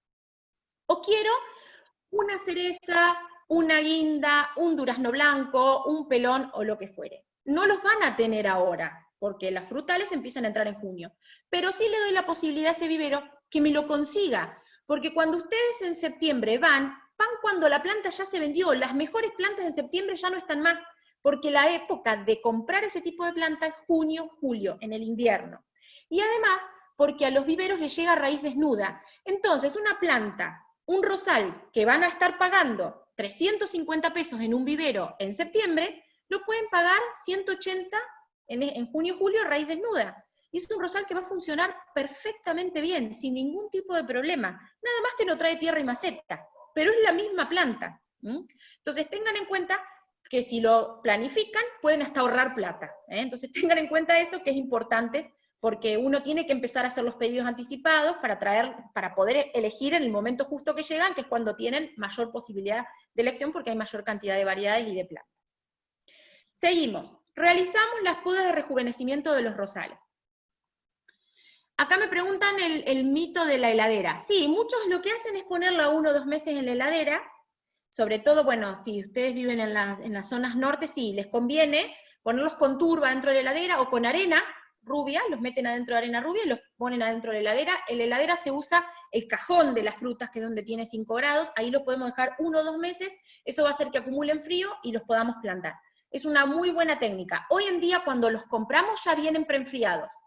La mayoría de los bulbos que se compran en los viveros ya vienen con las horas de frío acumulada, porque vienen todos de Holanda, o vienen todos del sur, de Trevelin, que son productores de bulbos. Entonces tengan en cuenta que si vivimos en el norte de Argentina, podemos preenfriarlos en heladera, eso es cierto.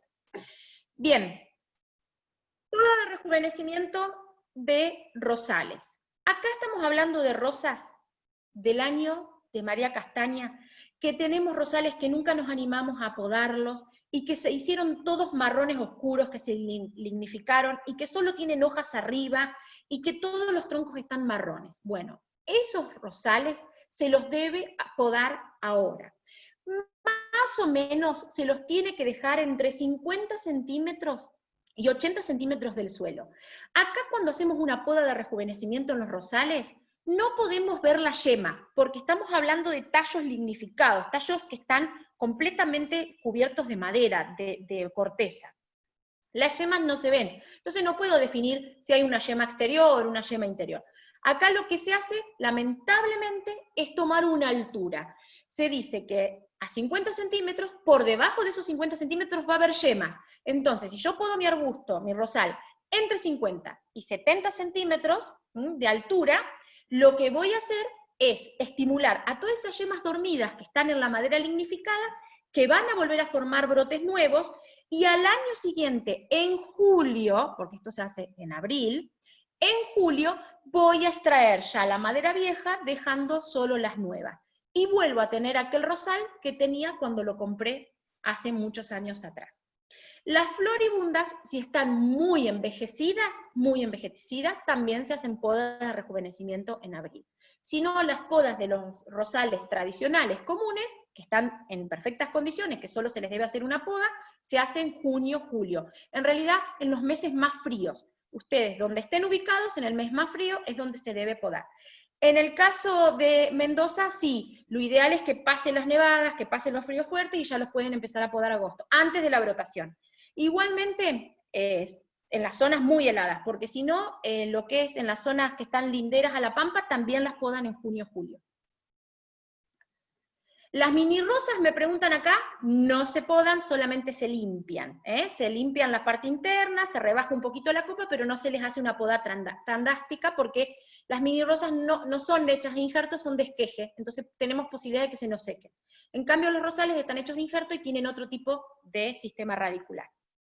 Bien, otra cosa, debemos realizar el último riego y fertilización de las orquídeas. Y acá hablo de aquellos que tienen orquídeas en el exterior, no las que están adentro de nuestra casa. Las de nuestra casa se manejan como durante todo el año igual, se hacen riegos esporádicos, fertilización una vez o dos cada 2 meses, pero las que están afuera, si yo vivo en una zona muy fría y mis orquídeas están en el exterior y yo las riego durante el invierno, estoy llenando los tejidos de agua. Cuando cae una helada, ese tejido se congela y me mata la orquídea. Entonces, lo que yo voy a hacer con aquellas orquídeas que están en el exterior, agarradas de árboles, a principio de abril le voy a dar un riego con una fertilización, y lo que voy a hacer es taparlas con manta térmica. Le voy a dar buena cantidad de vueltas con manta térmica. Las voy a tapar, y hasta septiembre no la vuelvo a destapar ni la vuelvo a regar. Para aquellos que tienen orquídeas saben que las orquídeas requieren periodos muy secos, y de hecho las orquídeas demoran 9 meses en morirse por falta de agua, pero en contraposición tardan entre 9 y 10 días de morirse con exceso de agua. Si yo una orquídea la riego todos los días, en 9 días se me murió. En cambio, si yo estoy con una orquídea, ahora voy a dar la excepción, con una orquídea exterior, 9 meses sin regar, a ella no se va a morir. Se va a deshidratar, se le va a caer la hoja, pero muerta no va a estar. Entonces, hay que pasar todo el periodo de invierno sin agua para evitar que se nos congelen, que se nos helen con las heladas o con los fríos bajos. ¿Cuál es la excepción de las orquídeas? La Phalaenopsis. Phalaenopsis tiene riegos más seguidos, no hay que dejarla sin agua como las otras, porque Phalaenopsis es una orquídea de mayor humedad, pero es el único caso excepcional. El resto necesitan riegos esporádicos, esperar que se seque bien ese medio o ese sistema radicular para recién volver a regar. Bien, avanzamos. Me fui para el otro lado, perdón.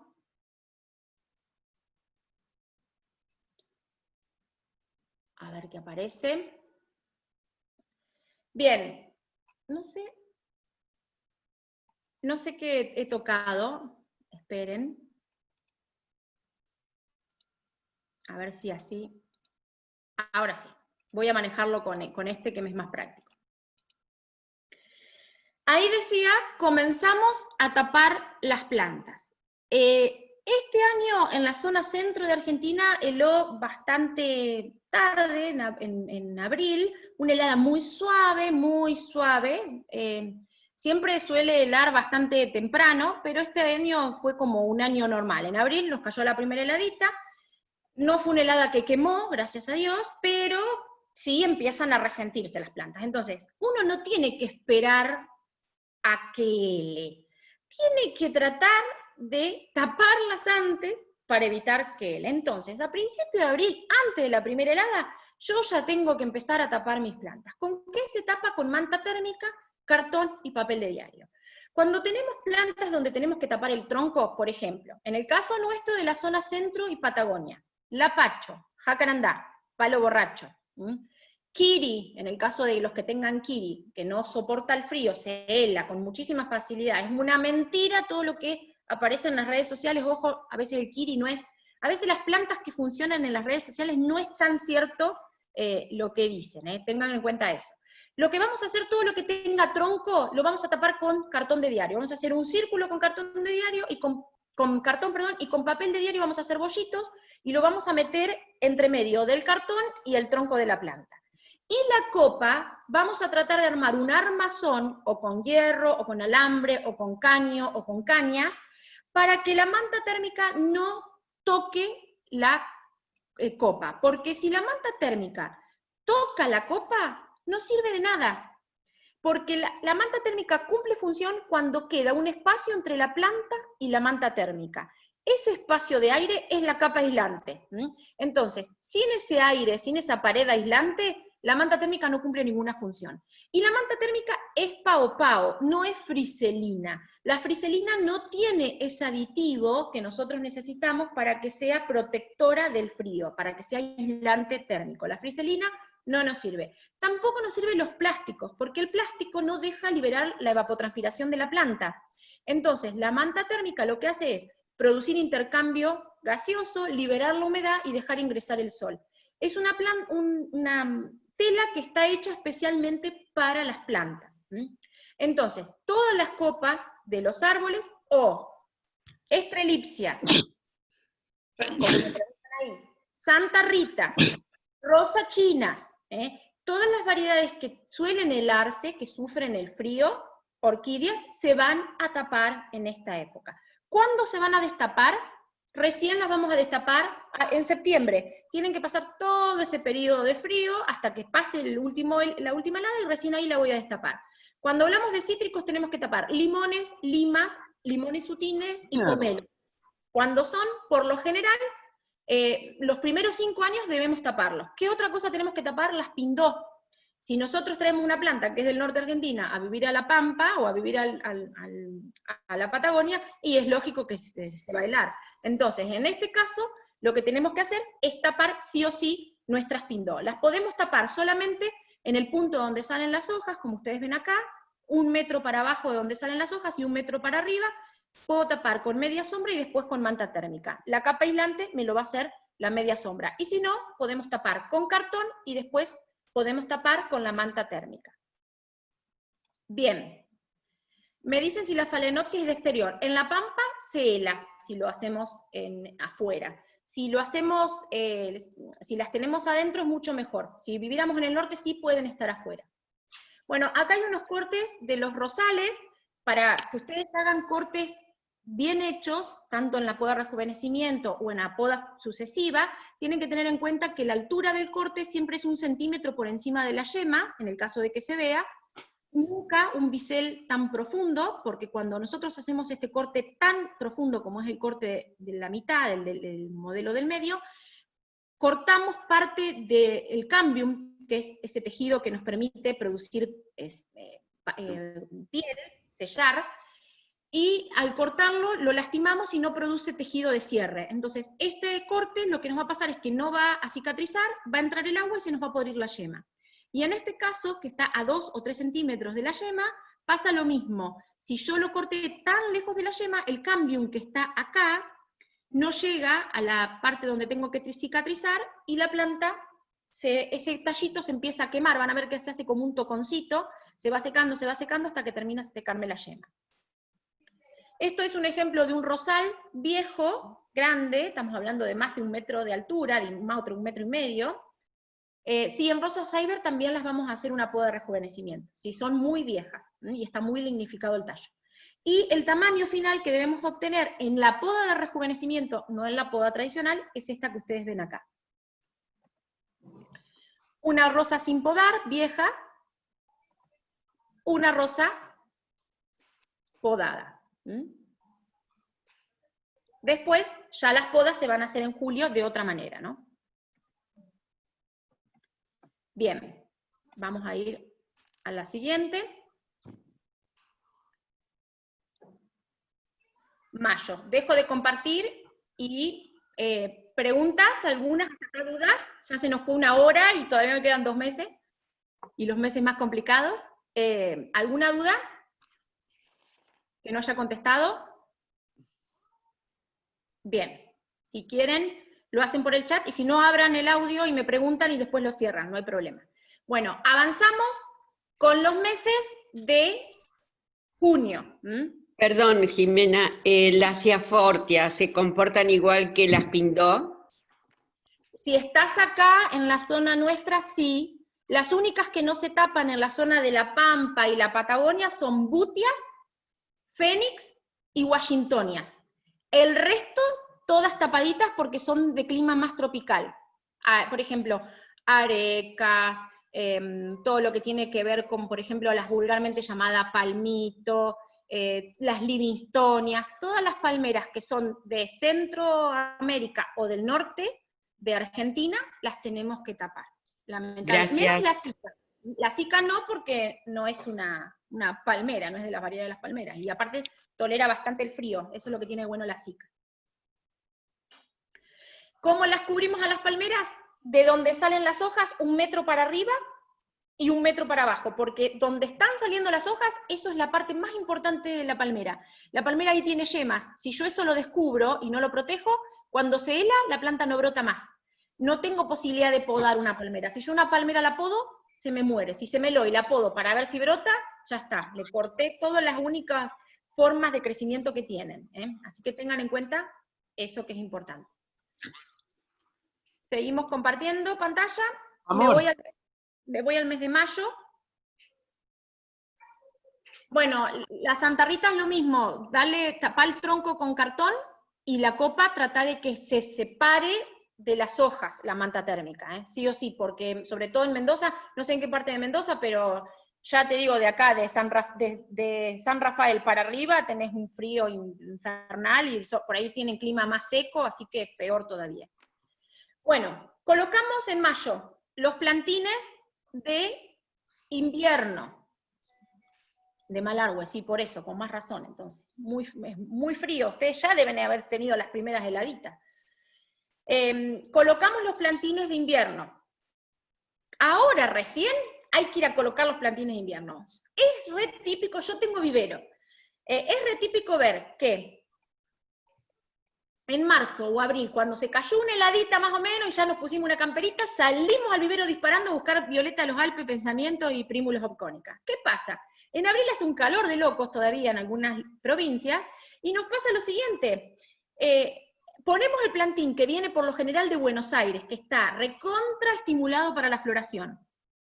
Lo llevamos a nuestra zona donde lo vamos a plantar, empieza a hacer calor, y ¿qué nos encontramos? Con que están desmayados del calor. Se empiezan a estirar por el calor, se hacen flacos y altos, y nos arruinan las flores o nos arruinan los plantines. Entonces, sean vivos, aguantemos un poquito, esto siempre digo yo, que voy en contra de mi propio negocio, que a mí me conviene que me empiecen a comprar en abril los plantines, pero seamos vivos y compremos los plantines en mayo, cuando ya la temperatura está fresca. Siempre conviene comprar los plantines de invierno cuando baja de 18 grados la temperatura, que es ahí cuando están en perfectas condiciones, y van a estar impecables y que se van a aguantar todas las condiciones externas.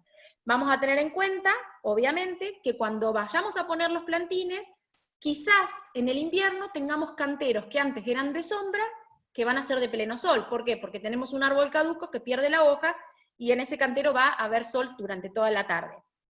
Y obviamente buscar aquellos lugares donde son de invierno, de sombra, y poner los plantines correspondientes a sombra. No porque nos guste el plantín, lo puedo poner en cualquier lado. Sepamos que los plantines de sombra son las primaveras, las prímulas subcónicas, y por supuesto las violetas de los Alpes, que funcionan tanto al sol en el invierno como a la sombra. Pero solo esos tres son buenos para ubicar a la sombra. El resto son todos de pleno sol. Si yo pongo alguno de los otros plantines a la sombra, lo que va a producir es que me dejen de florecer. No van a tener tanta floración como si están a pleno sol. Bien. ¿Qué otra cosa? Debemos hacer aplicaciones de fungicida para prevenir oidio. ¿Qué pasa acá? Acá tenemos mucha humedad relativa alta, bajas temperaturas, poco sol y poca ventilación. Entonces, en estos casos, sobre todo en plantas que están cubiertas con manta térmica, que están muy a la sombra, acá me preguntan por las plagas, ahora lo vamos a ver, que están muy cubiertas con hojas, con follaje, donde hay mayor humedad relativa, ahí es donde mayor producción de hongos vamos a tener, y ni hablar de cochinillas. Entonces, en el caso para evitar que las plantas se nos enfermen de oidios o de cualquier otro tipo de enfermedades fúngicas, lo que voy a hacer en mayo es hacer 3 aplicaciones preventivas de fungicida. Pueden usar un fungicida orgánico o químico. Una vez por semana aplico en mis plantas, que yo sé que son sensibles a hongos, como son las rosas, como puede ser algún frutal, como puede ser, por ejemplo, algún evónimo, que se suelen enfermar mucho de oidio. Le hago 3 aplicaciones y de esa manera yo prevengo de evitar de que me venga el oidio. Y si lo tengo, lo erradico, porque los fungicidas son preventivos o erradicantes. Y en el caso de la cochinilla, que me están preguntando, lo que hay que hacer es hacer aplicaciones de insecticida sistémico con un aceite emulsionable. 3 aplicaciones, esos 2 productos juntos, y con eso vos vas a combatir a la cochinilla. Puede ser orgánico o puede ser químico. Acá vamos a una parte importante, que es la aplicación de todo lo que tiene que ver con, estos son los plantines de invierno, es con todo lo que tiene que ver con el amarilis. El amarilis es una planta, que ahora vamos a ver la foto, que tiene unas cornetas rojas impresionantes, algunas rojas con blanca, que es una planta proterante, que quiere decir que primero florece y después da la hoja. Muchas veces, sí, el cardo bordelés funciona para oidio, sí. ¿Qué es importante de los amarilis? Que es una planta que en su lugar de origen es caduca, pierde la hoja para poder inducirse a floración. Entonces pasa que por ahí la tenemos en lugares muy templados, o en lugares donde están protegidos, entonces la helada no le termina de tirar la hoja, y mantiene la hoja durante todo el invierno. Y eso hace que el amarilis nos deje de florecer. Entonces, lo que voy a hacer es lo siguiente. Yo en mayo voy a agarrar todos mis amarilis y les voy a cortar las hojas al ras. Voy a agarrar el bulbo que está apenas saliendo afuera y le voy a cortar la hoja al ras. La voy a hacer que se introduzca rápidamente en el invierno. Eso va a hacer que la planta se estimule, ya deja de estar estimulada la vegetación a tirar hojas, y se empieza a estimular a la floración.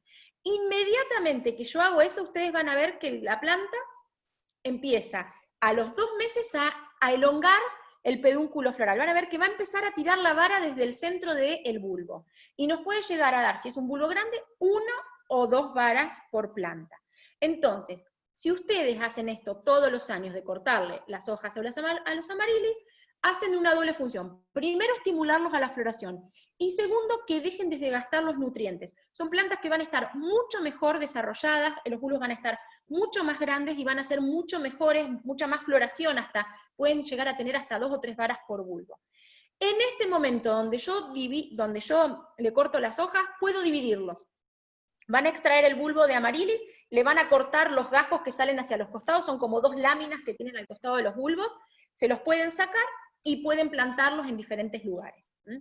Acá me preguntan mucho sobre las cochinillas. El caldo bordelés sí sirve como fungicida, el aceite emulsionable sí es un aceite agrícola, es un aceite que sirve para adherir y para tapar por los poros de los insectos.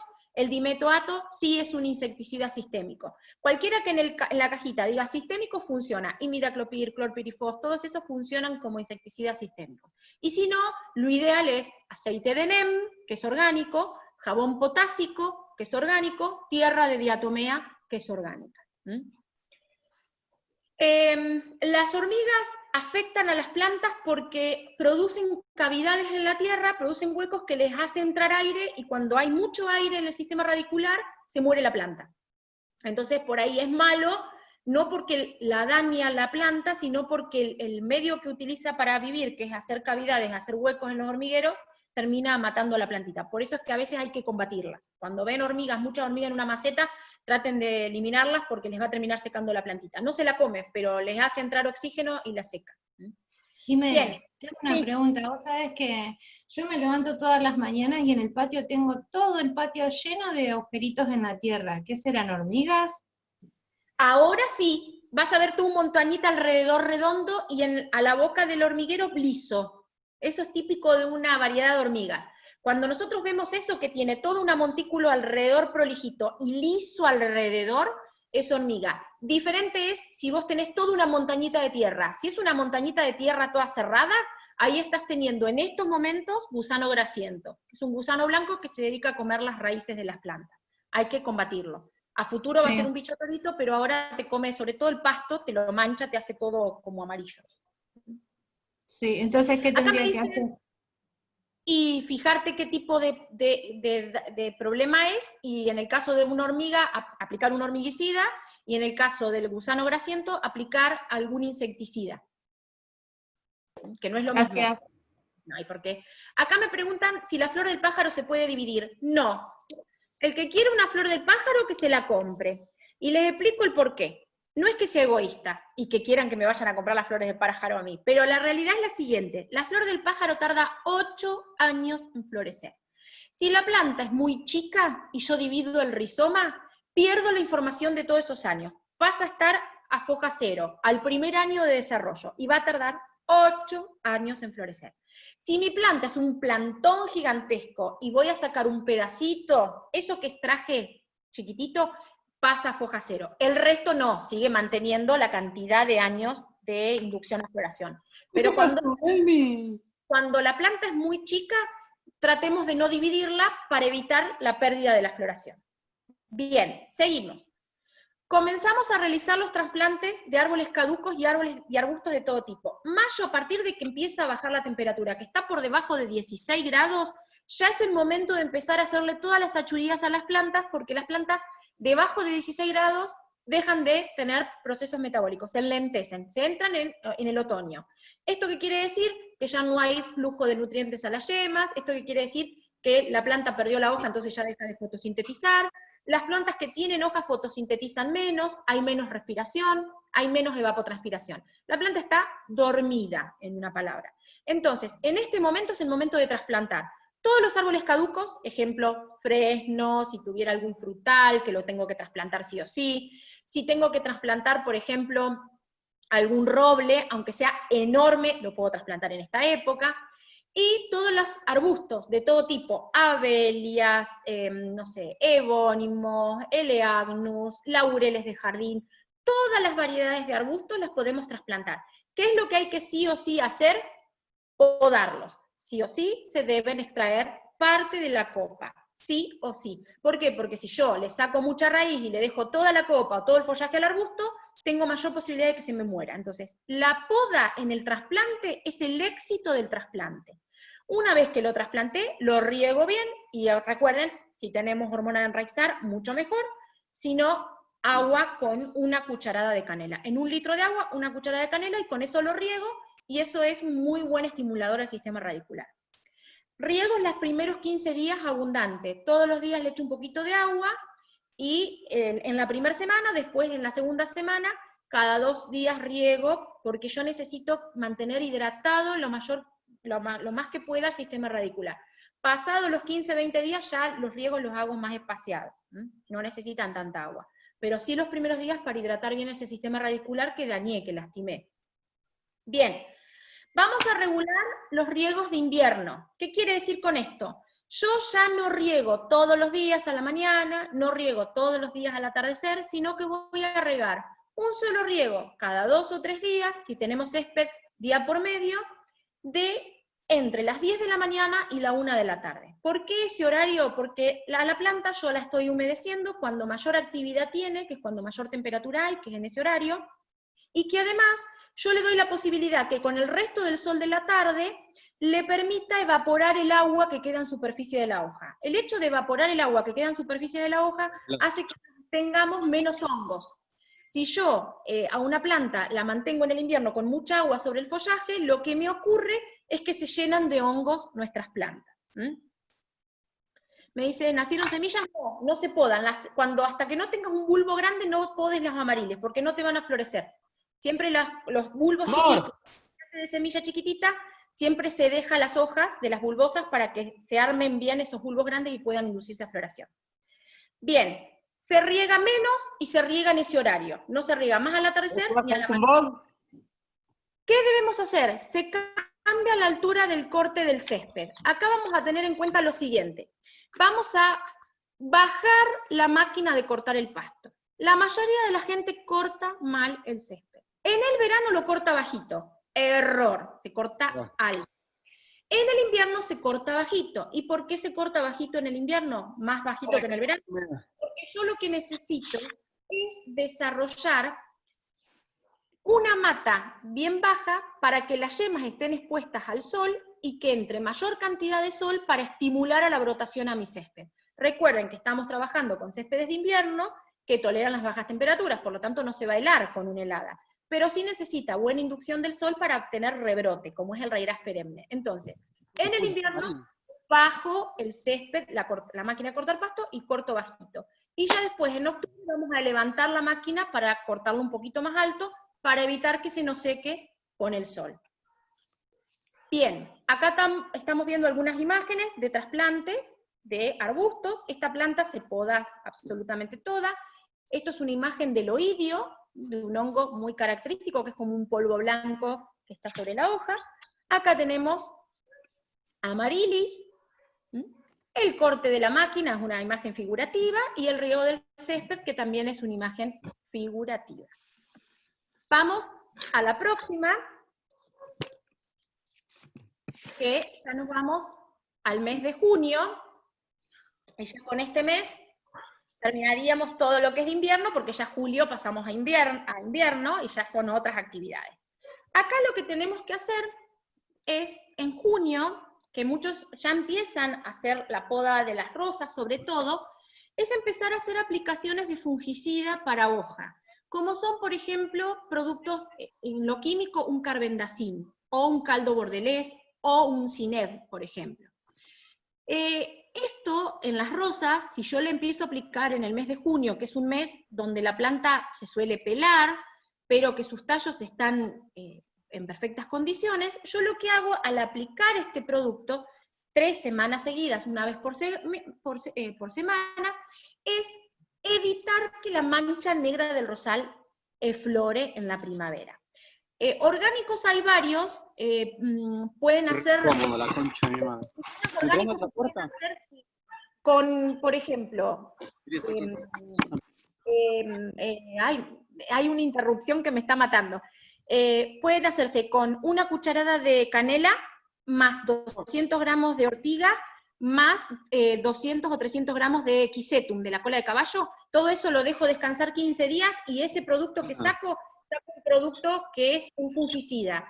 200 centímetros cúbicos de ese producto en 1 litro de agua, y con eso puedo matar los hongos en las plantas. Y la otra cosa que es fungicida es la cáscara de los cítricos, que lo que hacen es, ustedes lo hierven a la cáscara del cítrico, y con esa agua rebajada a la mitad de agua, mitad del agua de los cítricos, es un fungicida. La otra cosa es una cucharadita chiquita en 1 litro de agua en bicarbonato de sodio, en 1 litro de agua de bicarbonato de sodio, y con eso también es un fungicida. Esos son todos productos orgánicos que pueden usar para matar hongos en las plantas. Bien, acá es lo que yo les comentaba. En abril eligieron la planta, se van a los viveros, y en junio les conviene ir a buscarlas. Todo lo que tiene que ver con rosales y frutales o plantas a raíz desnuda. Acá hablamos lo del gusano grasiento, este gusano blanco, que lo que tiene es tener una estructura muy gorda que está bajo la tierra, por lo general está en lugares muy húmedos, uno cuando mete la pala los encuentra. Los perros, los animales se vuelven locos, se los comen porque se ve que es un sabor muy rico y tiene mucha proteína, entonces se lo comen. Pero si ustedes ven que se les mancha el césped, hace manchones y se le empiezan a morir sectores de las plantitas, es porque tienen gusano grasiento que se dedica a comer las raíces. Lo que tienen que hacer es combatirlo, pueden usar un insecticida orgánico como es el aceite de NEM o el jabón potásico, y si no usar cipermetrina que se aplica en el suelo y con eso lo van a combatir. Acá hablan de las semillas de los cítricos. Las semillas cuando se germinan, lo que germina es el pie de injerto, no les va a germinar el limón lindo que tenían arriba, porque las plantas son injertadas y lo que da de las semillas es una planta guacha, por decirlo así. Te va a dar una linda planta, pero poco fruto, o nada de fruto. Y bicarbonato de sodio, una cucharadita chiquitita de café en 1 litro de agua, eso va a andar muy bien. ¿Qué otra cosa podemos hacer? De la poda de los arbustos, de los árboles caducos, ejemplo, hortensias, que se trasplantan en este mes, como yo les dije, se pueden podar, y todos los restos de esa poda lo vamos a hacer esquejes, estacas, vamos a hacer plantas nuevas. Es la época ideal, junio, con todos los residuos de poda, hacer gajos y estacas de plantas. Acá dice, comenzamos en la época de poda de árboles y arbustos, y en el caso de árboles, es muy complicado explicarlo en una clase de 1 hora, que ya nos llevamos más de 1 hora y media, es muy complicado, entonces lo que yo les voy a explicar básicamente es algunas nociones que tienen que tener en cuenta. Eso es mancha negra del rosal, ese es el gusano grasiento, esos son los montículos de tierra que hace el gusano grasiento, y ahora les voy a mostrar algunas cosas. Estas son estacas, estos 3 dibujitos que ven acá, son distintos tipos de estacas que se pueden hacer con restos de poda. Y acá tenemos un árbol. Esta es una poda de noción básica, ¿no? De acuerdo a cada estructura uno tiene que observar la estructura del árbol, pero lo importante, uno sí debe extraer al momento de una poda. Sí, yo lo tengo que silenciar, pero no sé. A ver, esperen. Discúlpenme, voy a ver quién es la persona que tiene el audio abierto. Y lo vamos a silenciar.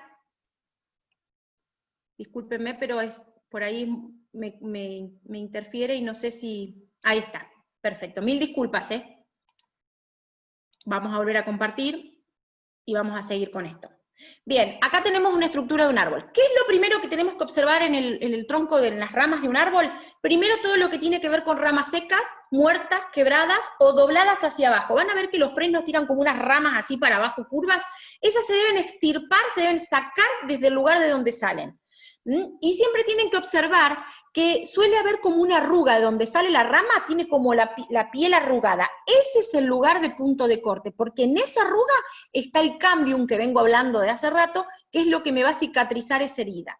Entonces, todas las ramas que salen hacia abajo, que están entrecruzadas, que están quebradas, que están secas, se deben sacar sí o sí. ¿Qué otra cosa es importante sacar? Todas las ramificaciones que van a ir hacia adentro de la planta. Hay a veces árboles que por malas podas anteriores se degeneran y empiezan a sacar ramificaciones cruzadas. Uno cuando, como noción básica de una poda de un árbol, lo que pretende de un árbol en una copa es dejar una estructura aireada y con luz.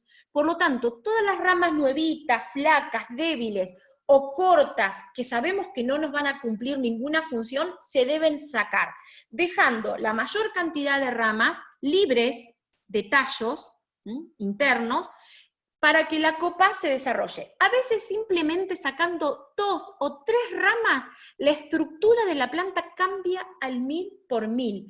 Mucha gente piensa que podar es cortar la planta arriba, y no necesariamente. Simplemente a veces cortando 1 o 2 ramas, que son las que degeneran la estructura del árbol, con eso simplemente encontramos que la planta cambió el 100%. Entonces tengan en cuenta que a veces la poda no es salir con una motosierra a cortar todas las ramas que encontremos de la planta.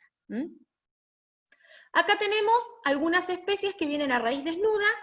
algo que es muy importante que ustedes tienen que saber cuando plantan plantas a raíz desnuda es lo siguiente, que deben hidratar la raíz antes de plantarla. Por ejemplo, estas son rosas a raíz desnuda, estos son frutales. Lo que tenemos que hacer es 1 hora, dejarlas entre media hora y 1 hora adentro de un balde con agua. Una vez que las hidraté, las voy a plantar en un hoyo, le voy a poner materia orgánica, no podemos usar químicos en los hoyos de las plantas, solo materia orgánica, y una vez que ponemos el sistema radicular, vamos a buscar el injerto. Fíjense que acá en los rosales se ve bien el injerto, y en los frutales se ve bien el injerto acá arriba. Vamos a agarrar el injerto y lo vamos a dejar sobre la superficie. Vamos a enterrar toda la raíz, pero el injerto tiene que quedar sobre la tierra, nunca enterrado. Porque si yo entierro un injerto, lo que produzco es humedad, oscuridad, se pudre, y como ese injerto es una lastimadura, lo que ocurre es que se nos va a podrir el injerto y se nos termina secando la planta. Ay, hablé como una loca durante 1 hora, 2 horas, le pido disculpas que no paré ni 5 segundos, pero bueno, básicamente, no es tan sencillo, pero bueno, básicamente estas son las técnicas más comunes que debemos desarrollar en estos meses de marzo, abril, mayo y junio, que son los meses de otoño. Yo sé que quedan un montón de información para poder dar, pero bueno, estos son 2 horas, imagínense que a mí me lleva muchas horas explicar todo esto en los cursos o en las clases de la facultad. Pero bueno, a mí me importaba que ustedes conozcan algunas de las técnicas, algunas seguramente ya las saben porque las practican, otras porque las desconocían o las hacían en otra época. Esto es un cronograma del jardín. Yo les voy a dar mi mail, por si ustedes quieren. Yo escribí un manual de jardinería pampeana, donde están mes a mes qué cosas hay que hacer en el jardín. Y está todo esto que hablé, por si alguno no pudo tomar nota, o por si a alguno se le perdió el link, o se perdió el internet. Si quieren yo se los reenvío, es un PDF de divulgación gratuita, yo lo escribí, se entrega gratis acá en La Pampa, se los puedo enviar si quieren, y lo tienen para los meses que por ahí no pudimos hablar hoy, de enero, febrero, y los meses de primavera, de invierno y de verano. Así que yo ahora les voy a pasar mi mail, que ahora ya nomás se los escribo. Ustedes lo que tienen que pedirme es pedirme el manual, simplemente así, el manual de jardinería, y yo se los reenvío sin problema. cultivosakini@yahoo.com.ar, a ver si está. Ah, no, esto se lo mandé a todos, ahí se lo vuelvo a mandar a todos. Ahí está. Me mandan eso y yo se los envío sin problema. Y bueno, obviamente que han quedado muchísimas dudas, muchísimas consultas, no sé si alguno quiere preguntarme algo,